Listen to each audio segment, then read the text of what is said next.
Should you invest in leasehold property? Should you invest in freehold property? Or does it matter if you invest in both? Well, let's break it down right now. So let's look at freehold property first. What does it mean? Well, when you buy a freehold property, what it means is you are not just buying the house, you're also buying the land that the house is built on. Until the point you sell it, in the future, nobody can take that off you. It is yours. Now, when I say freehold, it is yours, obviously some of you people that buy freehold property might take out a mortgage. So if you do not pay the mortgage, the bank will take it off you. Let's be very clear.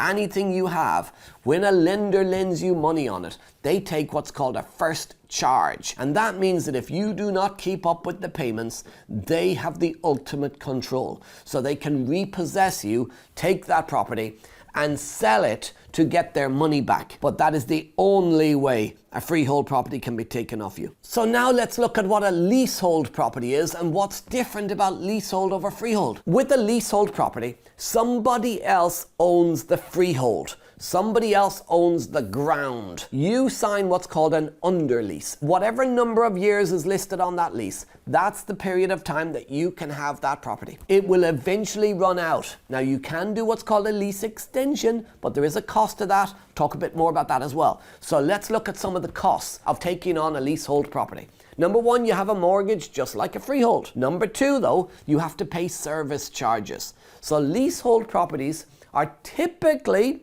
blocks of flats. Now, when I say typically, in the north of England, you can get leasehold terraced houses. However, the leasehold we're mainly talking about today and I want to focus on is leasehold on blocks of flats, where a developer would build a block of flats and then that property is run by a management company. Now, the leaseholder owns the section inside the door of their apartment. Communal areas, the windows, the structure, the roof, the ground, that's all controlled by the freeholder. The freeholder puts that management company in to take care of the complex, make sure the gardens are done, make sure it's all clean and tidy. And they charge a service charge for that service. Anything from £1,000 a year to thousands and thousands of pounds a year. There's also the ground rent, to rent the ground within the building. And the ground rent is typically a few £100 a year. Now, both of those charges a freeholder does not have. They own their own ground. They own the gardens, they own the roofs, etc.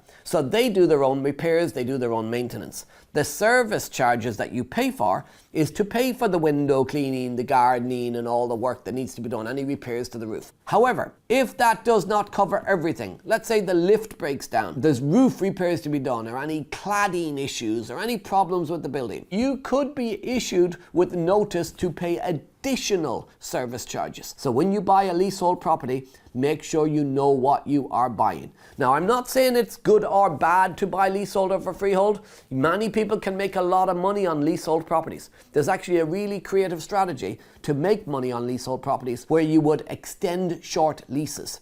Because there comes another problem: short leases on a leasehold property. So let me give you an example. If you took a property on and purchased it as a leasehold flat with a 125-year lease 50 years ago, today that property would have 75 years left on the lease. Now, once it goes below 80 years, it is difficult to mortgage and difficult to insure, but mainly difficult to mortgage, because the mortgage lender, there's a risk to their investment. It starts to devalue, it starts to reduce in price, and the lease extension fees start to increase significantly. I looked at one recently, a 56-year lease on a property in London. The lease extension fees is over £60,000 just to bring it back up to 125 years. So this can be a significant bill. If it's below 80 years and you want to sell, you cannot get a mortgage as a buyer on that property. If you buy a leasehold property and it's unmortgageable, you are not allowed to extend the lease for 2 years. So you need to own it for 2 years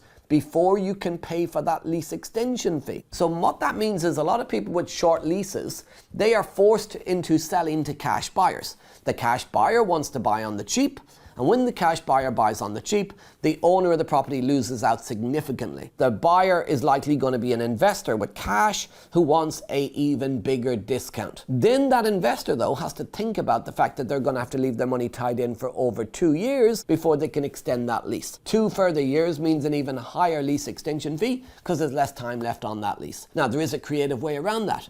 You could get the owner of the property to apply for the lease extension. You simultaneously purchase and pay for the lease extension at the same time. It's a no money down investment technique, an exchange with delayed completion, or an option agreement subject to lease extension. That would allow you to not have to wait 2 years and to be able to put it straight onto a mortgage. However, when you've got freehold property, you don't need to worry about any of this because you own it forever. It's always going to be mortgageable and you don't have any massive payout just to extend the lease. One other thing to be very aware of with leasehold property is when you're working out your profits, quite often an estate agent, a letting agent will tell you that the profit is X, when actually it's significantly less. You need to be the expert. You need to know what your profit is. What they tell you is, well, the rent is 600 quid for this property and the mortgage is 300, so there's 300 profit.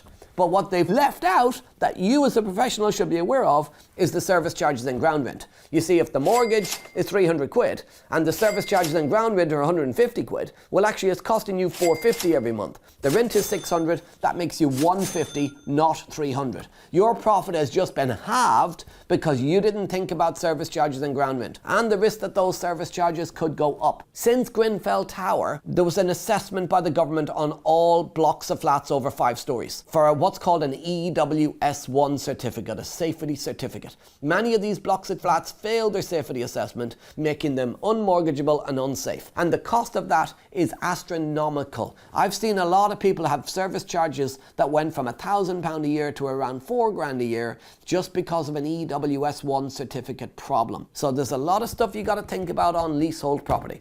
Just to be clear, I'm not saying you cannot make money on leasehold. Which would I prefer? Freehold, absolutely all day long over leasehold. However, there is some very creative ways to make money on leasehold properties where you can take the problem somebody else has, such as the short lease or the failed EWS1 certificate, and making some money from the situation and helping them at the same time. This is all about getting creative around how you do property. There's loads of ways to make money. If you want to know more about how you can make money creatively on property, I've written a completely free report. You can download it right now. It's in the pinned comments and it's in the description. It can help you get started in property and get you thinking about how you can make money in any marketplace. One person's problem is your opportunity.